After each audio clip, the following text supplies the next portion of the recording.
তীরে শ্রীরামের লইয়া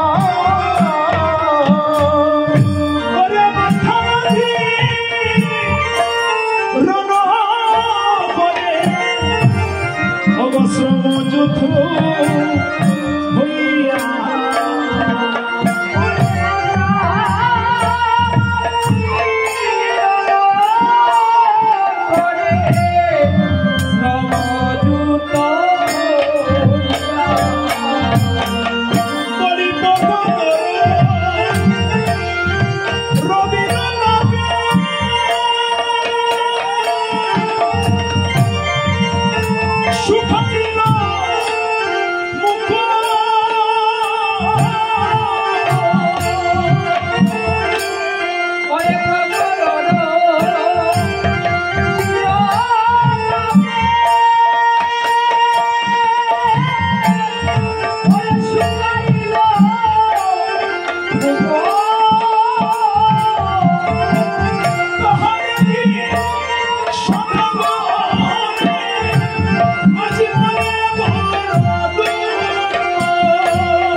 সাধুগুরু বৈষ্ণব মায়েরা,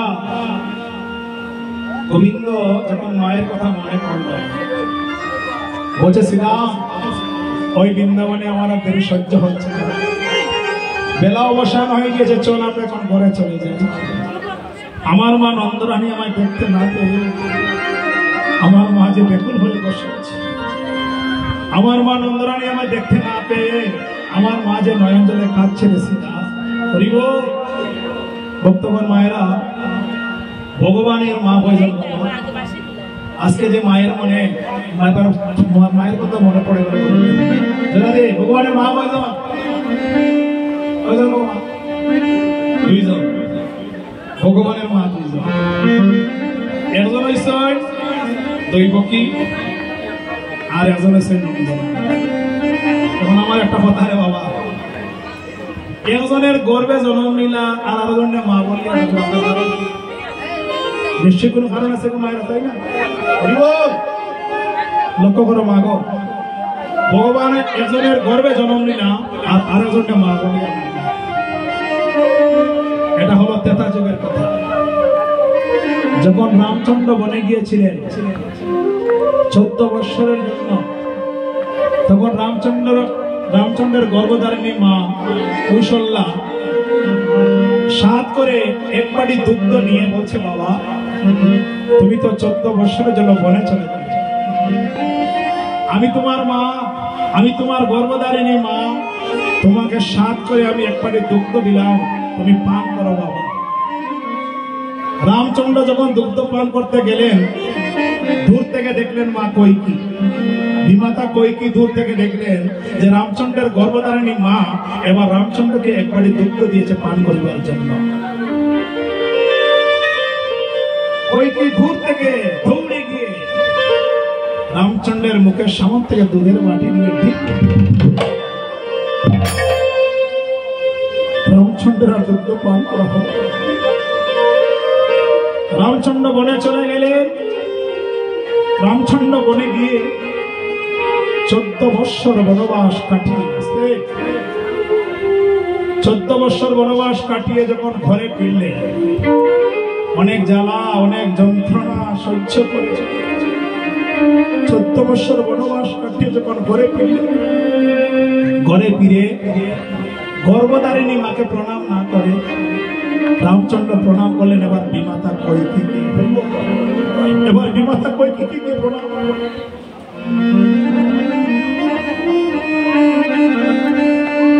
রামচন্দ্র যখন বিমাতা কইকিকে প্রণাম করলেন, কইকি বলছে, বাবা রে বাবা, আমি তোরে কত জ্বালা দিলাম, কত যন্ত্রণা দিলাম, কত দুঃখ দিলাম, কত কষ্ট দিলাম, 14 বৎসরের জন্য খালি পড়ে হিংসা করেছে, এত বড় জ্বালা যন্ত্রণা সহ্য করে ঘরে ফিরে তুমি তোমার গর্ভধারিণী মাকে প্রণাম না করে আমাকে কেন প্রণাম করলি বাবা? রামচন্দ্র বলছে, তুমি যদি আমায় হিংসা করে বনে না পাঠাতে, মা গো, বনের মধ্যে যে আমার মহান মহান ভক্ত ছিল, সেই ভক্ত সময় আমার কোনদিন হতো না। তুমি যদি আমায় হিংসা করে বনে না পাঠাতে, হনুমানের মতো যে একজন ভক্ত ছিল, তার সঙ্গে আমার কোনদিন সাক্ষাৎ হতো না। মা, তুমি যদি আমায় হিংসা করে বনে না পাঠাতে, সুগ্রীবের মতো একজন যে ভক্ত ছিল, তার সঙ্গে আমার কোনদিন সাক্ষাৎ হতো না। এই জন্য আমি আমার গর্ভধারিণী মাকে প্রণাম না করে আমি তোমাকে প্রণাম করলাম। কইকি বলছে, বাবা আমি তোরে সারা জীবন দুঃখ দিলাম, কষ্ট দিলাম, আমারে তোরে একদিন মুখে টেনে নিয়ে আমি আদর করতে পারলাম না বাবা, একদিন কুলে নিয়ে তোকে আমি আদর করতে পারলাম বাবা। তুমি যদি কোনো জন্মে আমার গর্ভে সন্তান হয়ে আসো, কোন যুগে যদি তুমি আমার গর্ভে সন্তান হয়ে এসো, তাহলে তোকে বুকে জড়িয়ে কত আদর করবো। আমার গোবিন্দ কি করলেন বাবা? গোবিন্দ বলছে, মা গো, ও মা, তোমার মনের আশা একদিন পূর্ণ হবে। যেদিন আমি দাপরে কৃষ্ণ হয়ে যাব, সেদিন আমি তোমার গর্ভে সন্তান হব, তোমার গর্ভে আমি জন্ম নেব, তোমার গর্ভে আমি জন্ম নেব, তোমাকে আমি মা বলে ডাকবো, কিন্তু তোমার বুকের দুগ্ধ আমি কোনোদিন পান করব না। তোমার সন্তান হব, গর্ভে জন্ম নেব, মা বলে ডাকবো, কিন্তু বুকের দুগ্ধ আমি কোনোদিন পান করবো না। কই কি বলছো কেন বাবা? আমারে তুমি আমার গর্ভে সন্তান হবে, গর্ভে জন্ম নেবে, মা বলে ডাকবে, কিন্তু আমার বুকের দুগ্ধ পান করবে না কেন? বলছে, মা, সেই দিনের কথা কি তোমার মনে নাই? যেদিন আমি বনে গিয়েছিলাম, আমার গর্ভধারিণী মা বড় সাধ করে আমাকে একবারই দুধ দিয়েছিল, সেদিন তুমি হিংসা করে আমার মুখের সামনে থেকে তুমি দুধের বাটি নিয়ে ঢিল মেরে ফেলে দিয়ে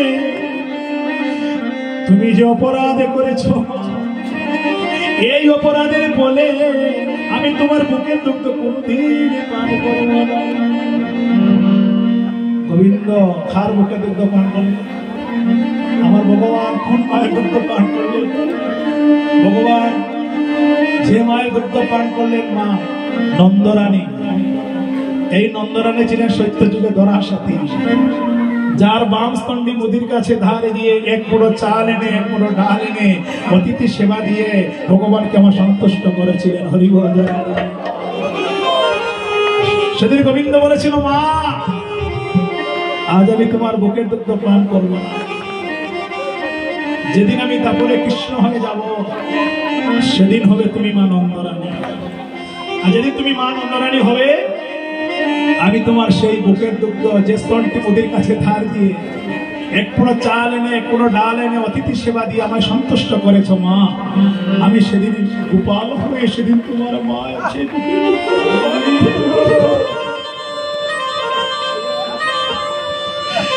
গোবিন্দ বলছে, আমার মা নন্দরানী আমায় বড় সাধনা করে পেয়েছে, আমার মা নন্দরানী বড় আরাধনা করে আমায় পেয়েছে। ও ভাই শ্রীরাম রে,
ছাদমুখে বেনু দিয়া সজ্ঞানের নাম লইয়া ডাকিতে লাগিলে উচ্চস্বরে, আস্তে বাবা।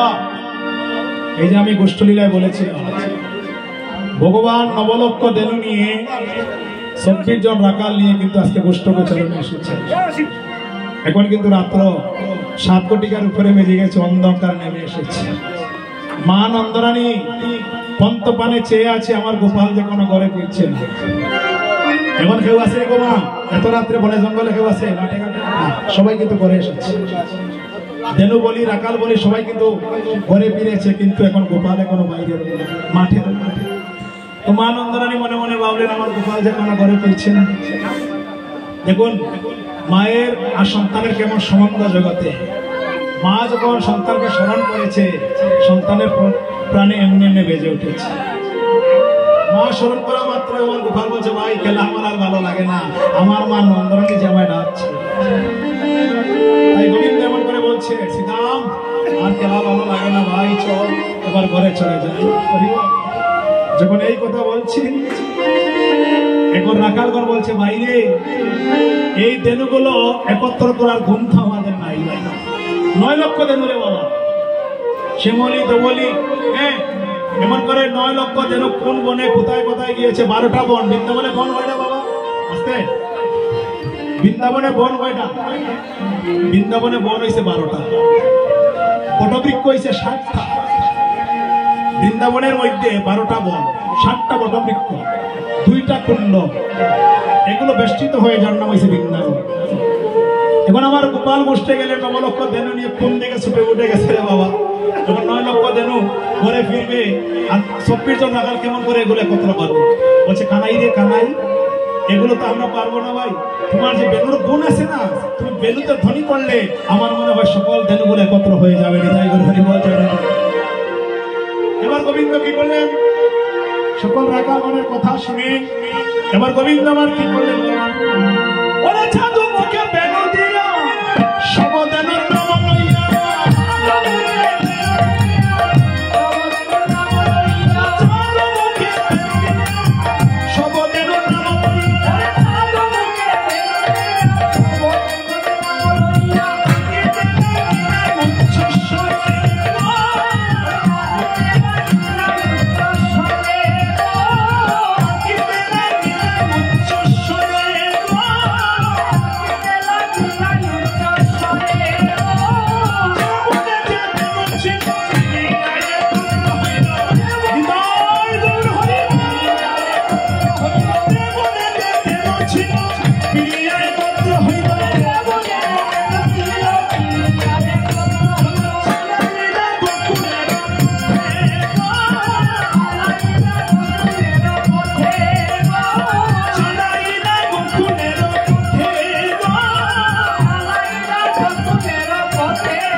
হইল চালাইলা গোকুলের পথে।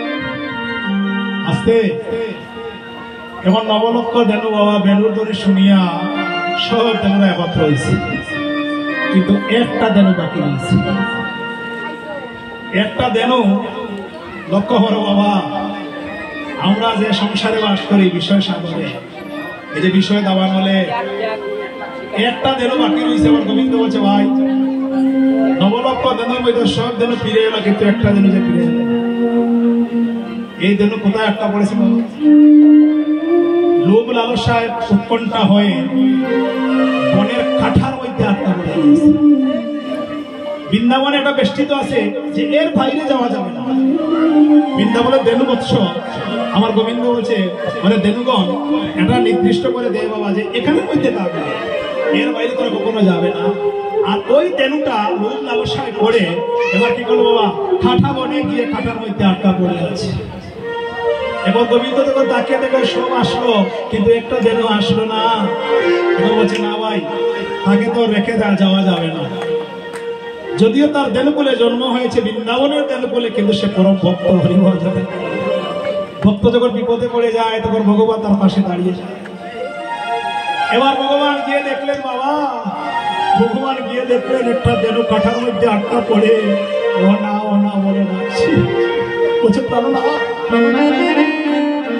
তুমি আমায় রক্ষা করো, তুমি বিনেছে আমার আপনার কেউ নেই, তুমি বিনেছে আমার বান্ধব আর কেউ নাই, তুমি আমায় রক্ষা করো। গোবিন্দ গিয়ে বলছে দেনু রে, ও তো আমি তো তোকে আগে বলেছিলাম, আজকে তুমি লোভ লালসায় আকৃষ্ট হয়ে তুমি কি করলে, তোমার গণ্ডির বাইরে চলে গেলে। তেমনি বাবা কৃষ্ণ বুঝিবার করে সংসারেতে আইন আর নিচে মায়াবদ্ধ হয়ে আমরা বৃক্ষ সম হইল। আমরা তো জগতে এসেছি বাবা কৃষ্ণ ভজন করিবার জন্য, আমরা তো জগতে এসেছি সাধু সঙ্গ করিবার জন্য, আমরা তো জগতে এসেছি কৃষ্ণ নাম গাওয়ার জন্য, কৃষ্ণ নাম নেওয়ার জন্য। কিন্তু ওই দিকে আমাদের মতি নাই। আমাদের মতিটা কোন দিকে? আমাদের মতিটা বাবা এই সংসারে লোভ লালসায়। হ্যাঁ, এই সংসারটা কেমন লক্ষ্য করুন। সংসার, এই যে সংসার সংসার বলি, যার মধ্যে কোনো সার নাই, যেখানে কোনো সার নাই তার নাম হয়েছে সংসার। সংসার কতদিন ভালোবাসবে? যতদিন টাকা রোজগার করতে পারবে, যতদিন পয়সা রোজগার করতে পারবে, ততদিন সংসার ভালোবাসবে। আর কোন দিন ভালোবাসবে না? সেদিন ভালোবাসবে না। কোন দিন? আমার চুল গেল পাকিয়া, দন্ত গেল লড়িয়া। দেখুন, চুল গেল পাখিয়া, দন্ত গেল লড়িয়া। আমার চুল গেল পাখিয়া, দন্ত গেল লড়িয়া। হাতিতে মোরে দিয়া চুরি, চুল গেল পাখিয়া, দন্ত গেল লড়িয়া। লাঠিতে মোরে দিয়া চুরি, চুল গেল পাখিয়া, দন্ত গেল লড়িয়া। লাঠিতে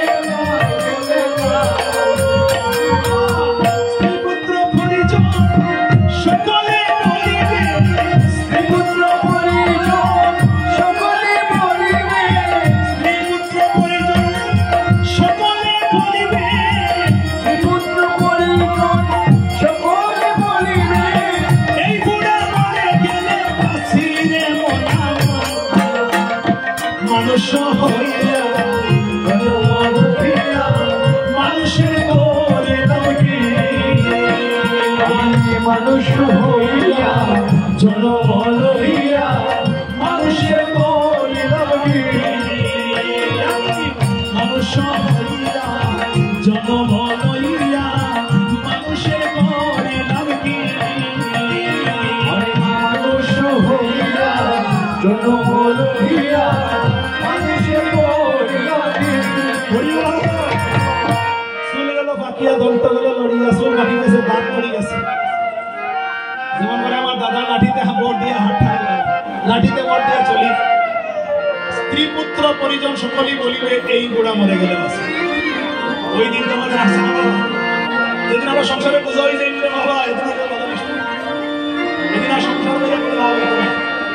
এই জন্য কি করতে হবে? সময় থাকতে কৃষ্ণ ভজন করতে হবে, সময় থাকতে আমার গোবিন্দ ভজন করতে হবে। সংসার যেখানে কোনো সার নাই, কেমন করে দেখুন। ওরে দারুণ সংসারের চরিত্র দেখিয়া পরাণে লেগেছে ভয়। দারুণ সংসারের চরিত্র দেখিয়া আমার পরাণে লেগেছে ভয়।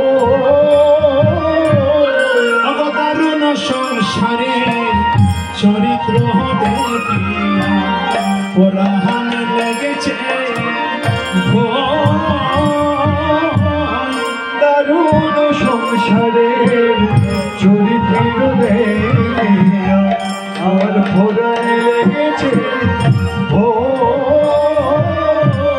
আমি কাল সাপের মুখে শুতিয়া রয়েছি, আমি কাল সাপের মুখে শুতিয়া রয়েছি, আমি কাল সাপের মুখে শুতিয়া রয়েছি, আমি কাল সাপের মুখে শুতিয়া রয়েছি। কখনো কি জানি আমার, কখনো কি জানি কখনো কি জানি কখনো কি জানি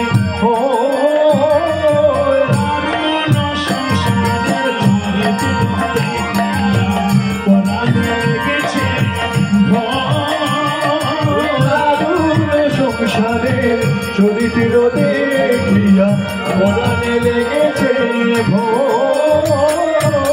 আমি সুখের লাগিয়া 11 দিন মরিব দুঃখের তোরে আমি সুখের লাগিয়া 11 দিন মরিব দুঃখের তোরে সুখের লাগিয়া 11 দিন মরিব দুঃখের তোরে সুখের লাগিয়া 11 দিন মরিব দুঃখের তোরে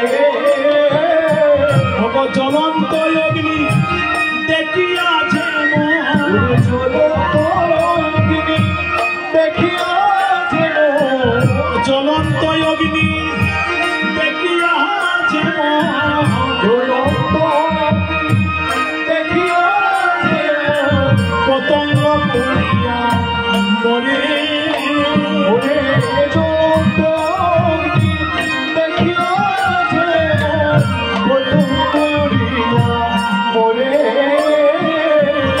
আমার দশা বলে এমন হলো আমার দশা কেন এমন হলো আমার দশা বলে এমন হলো আমার দশা হবে এমন হলো পতঙ্গ যেমন পুড়িয়া মরে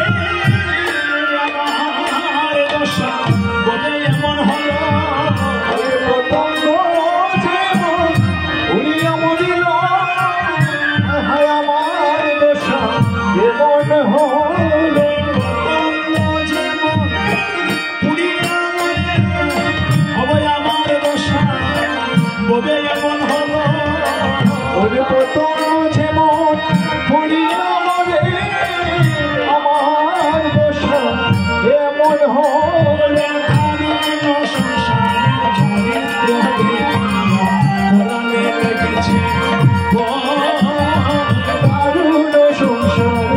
চরিত্র দেখিয়া পুরাণে লেগেছে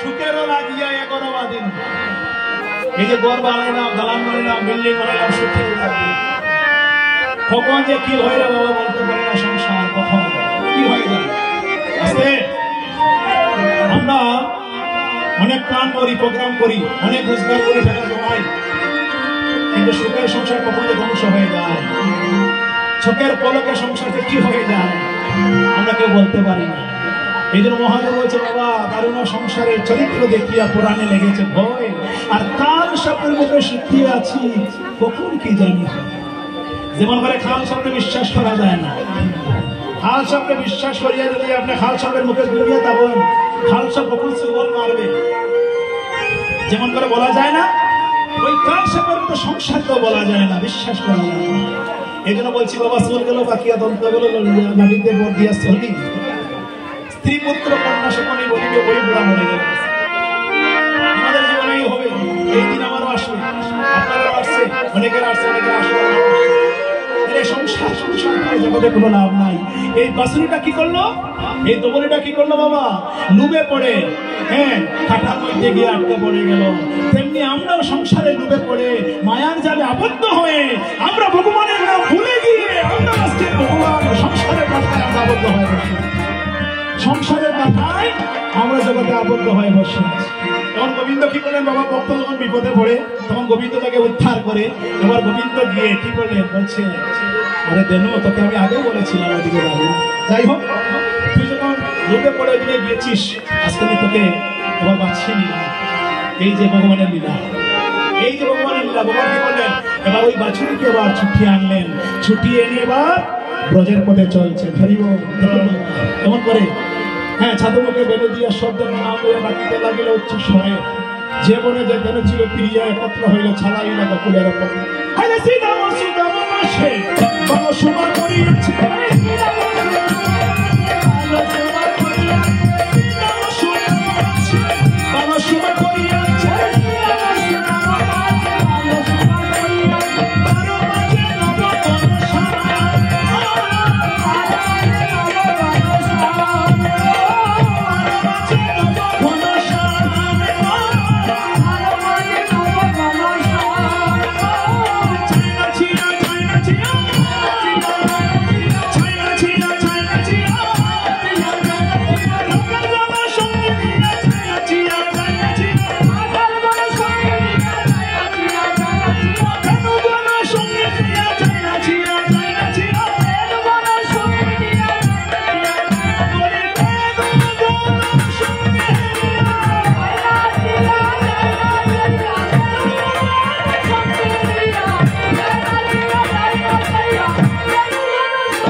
যদি বা লীলা মহাজনের ভিতরে তাকিয়ে দিলে লীলা গাই দেওয়া হতো লীলা আজকে দিনগুলো সঙ্গে নিয়ে ব্রজের পথে গোবিন্দ চলছে যাবট নগরের কাছে সবে সবার ধনুক আছে এখানে একটা কথা আজকে গোবিন্দ কি করলেন নবলক্ষ ধনু নিয়ে যাবট নগরে চলে গেল যাবট নগর হয়েছে এমন একটা স্থান যেখানে গিয়া যার যার ধনু লইয়া যার যার ঘরে চলে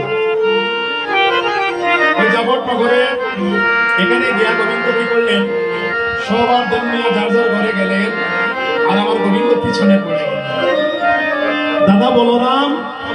দাদা বলরাম সহ রাকালগণ সকাগণ সবাই যার যার ধনু নিয়ে ঘরে চলে গেল আর আমার গোবিন্দ ধীরে ধীরে ধীরে ধীরে পিছনে পড়ে গেল পিছনে পড়লেন কেন এই যে রাধারানীর সঙ্গে সাক্ষাৎ করবে বলে কি করলে আমার গোবিন্দ পিছনে পড়ে গেল আর ওইদিকে রাধারানী নীল শাড়ি পরিধান করে তুঙ্গ মন্দিরে দাঁড়িয়ে আমার পুরাণ বধূকে দর্শন করছে পুরাণ বধূর দিকে নয়ন দিয়ে আমার রাধারানী বলছে বধূ আজ আমি বলছি তুমি আমাকে ভালোবেসে এবার সকল রাখালগণের পিছনে পড়ে গেলে হরিবল তাই আমার রাধারানী কেমন করে বলছে ও বন্ধুরা